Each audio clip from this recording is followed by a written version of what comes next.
যে বিলটা পাশ হলো ইতিমধ্যেই এটা প্রথমে ধ্বনি ভোটে আহ্বান করেছিলেন মুখ্যমন্ত্রী, কিন্তু শেষ পর্যন্ত ভোটাভুটি হলো এবং ভোটাভুটিতে কালীঘাট তৃণমূল তারা অ্যাবস্টেন্ট থাকলো, বাকিরা ভোট দিলেন এবং ভোটে এই বিল জয়ী হলো। স্পষ্টভাবে মুখ্যমন্ত্রী জানিয়েছেন কেন এই বিল। তার বক্তব্য যে বিগত 2021 সালের পর থেকে টানা পশ্চিমবঙ্গে যে ঘটনা ঘটেছে এবং তার আগে 1999 সালের পর থেকে পশ্চিমবঙ্গে যে ঘটনা ঘটেছে, অর্থাৎ রাজনীতিতে দুর্বৃত্তায়ন, এই দুর্বৃত্তায়ন বন্ধ করার জন্যই তাকে এই বিল আনতে হয়েছে। তিনি বারবার একথা বলে আশ্বস্ত করার চেষ্টা করেছেন যে যারা ভদ্রলোক, যাদের বিরুদ্ধে কোনো অভিযোগ নেই, যারা সুষ্ঠুভাবে রাজনীতি করতে চান, তাদের ক্ষেত্রে এই আইন প্রয়োগ হবে না। কিন্তু যারা রাজনীতির মধ্যে দুর্বৃত্তায়ন করতে চান, যারা অন্যের সম্পত্তি লুট করতে চান বা অন্যদের ক্ষতি করে নিজেরা বড়লোক হতে চান, তাদের বিরুদ্ধে কিন্তু কঠোরভাবে এই আইন রূপায়ণ করা হবে। এক্ষেত্রে প্রশ্ন তুলেছিলেন বিরোধীরা যে ভারতবর্ষের যে আইন আছে সমাজ বিরোধীদের বিরুদ্ধে, গুন্ডাদের বিরুদ্ধে, সেই আইন তো যথেষ্ট, তাহলে এই আইন আনার প্রয়োজন হচ্ছে কেন? মুখ্যমন্ত্রীর কথায় কখনো কখনো প্রিভেনশনের দরকার হয়, অর্থাৎ আগে থেকে কারা এই গণ্ডগোল করতে পারে তাদেরকে চিহ্নিত করা এবং তাদেরকে আটক করে 1 বছরের জন্য জেলে আটকে রাখা, এটা রাজ্যের শান্তি শৃঙ্খলা ফেরানোর জন্য অত্যন্ত প্রয়োজন। এবং একই সঙ্গে তিনি উদাহরণ দিয়েছেন বিজেপি শাসিত বেশ কয়েকটি রাজ্যে, উত্তরপ্রদেশ থেকে শুরু করে বেশ কয়েকটি রাজ্যে ইতিমধ্যেই নানা নামে এই আইন কিন্তু প্রয়োগ করা হয়েছে। অর্থাৎ মুখ্যমন্ত্রী তার বক্তব্যে বারবার যে কথা তুলে ধরার চেষ্টা করেছেন সেটা হচ্ছে যে এই মুহূর্তে রাজ্যের যে অবস্থা, সমাজবিরোধী কার্যকলাপ থেকে গুন্ডা রাজ যেভাবে গোটা রাজ্যকে গ্রাস করেছে, সেই অবস্থায় দাঁড়িয়ে যে এক্সিস্টিং আইন আছে সেই আইনের মাধ্যমে এই গোটা বিষয়টা নিয়ন্ত্রণ করা সম্ভব না। কারণ আইনে অনেক কোট আনকোট ফাঁকফোকর রয়েছে, যে ফাঁকফোকর দিয়ে দুষ্কৃতীরা কয়েকদিন জেলে কাটিয়ে তারপরে তারা আবার বেরিয়ে আসে এবং তারা আবার সমাজবিরোধী কার্যকলাপের সঙ্গে যুক্ত হয়। তিনি একাধিক উদাহরণ দিয়েছেন এই নিয়ে এবং সেই কারণেই তিনি বলছেন যে এই আইনে 1 বছর নিশ্চিতভাবে তাকে কারাবাস করতে হবে এবং তার যা প্রসিডিংস আছে সেই প্রসিডিংসগুলো চলবে। অর্থাৎ তার বক্তব্য যে সমাজ বিরোধীরা মাথা তুলতে দেওয়া হবে না। সেই সমাজ বিরোধী যদি রাজনীতিবিদ হয়, সেই সমাজ বিরোধীদের যদি রাজনীতিবিদরা নিয়ন্ত্রণ করে, সেই সমাজ বিরোধীরা যদি রাজনীতির নেতাদের দ্বারা নিয়ন্ত্রিত হয়ে সাধারণ মানুষের উপরে হামলা করে, তাদের সম্পত্তি কেড়ে নেয়, তাহলে কিন্তু কঠোরভাবে এই আইন প্রয়োগ করা হবে। শুধু আইন প্রয়োগ করে জেলে পাঠানোই নয়, এই আইন প্রয়োগ করে যাদের যদি যা সম্পত্তি বিনষ্ট হচ্ছে সেই সম্পত্তি যারা করছেন তাদের সেই সম্পত্তিকে বাজেয়াপ্ত করে সেটা সেই অর্থে সেই সম্পত্তি ফেরানো হবে। বিধানসভায় আজকে পাশ হয়ে গেল গুন্ডা দমন বিল। যে বিলের পক্ষে পড়লো 176টি ভোট এবং বিলের বিপক্ষে পড়লো 41টি ভোট। আর ভোটাভুটিতে বিরত থাকলেন 20 জন।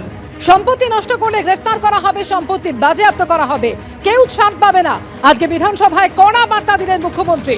ধ্বনি ভোটে বিধানসভায় গুন্ডা দমন বিল পাশ হয়ে গেল আজ।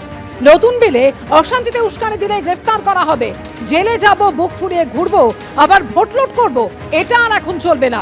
ভিটে মাটি ছাড়া করব। অতীতে অপরাধের ইতিহাস থাকলেই প্রিভেন্টিভ অ্যারেস্ট, যে নেতাই হোক কাউকেই ছাড় নয়। আজকে বিধানসভায় ভাবেই হুঁশিয়ারি দিলেন মুখ্যমন্ত্রী শুভেন্দু অধিকারী। সমর মুখোপাধ্যায়ের মতো ভদ্রলোকের কিছু হবে না। বিধানসভায় গুন্ডা দমন বিল এনে আশ্বাস মুখ্যমন্ত্রীর।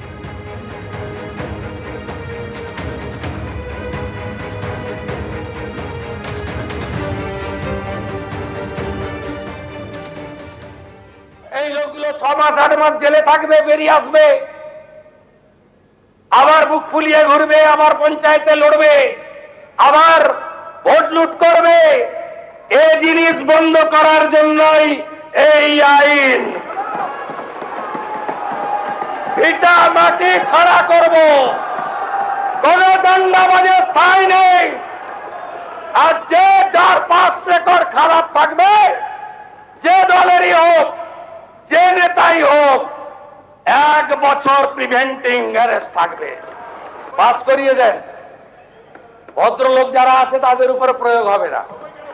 সমর বাবু, আপনি আবেদন করুন সবাইকে, এই আইন আপনার জন্য নয়, আপনি প্রণব বাবুর সহযোগী, respected our ex president of India. আমরা কোনো ভদ্রলোকের বিরুদ্ধে প্রয়োগ করব না। গুন্ডা মুক্ত বাংলা,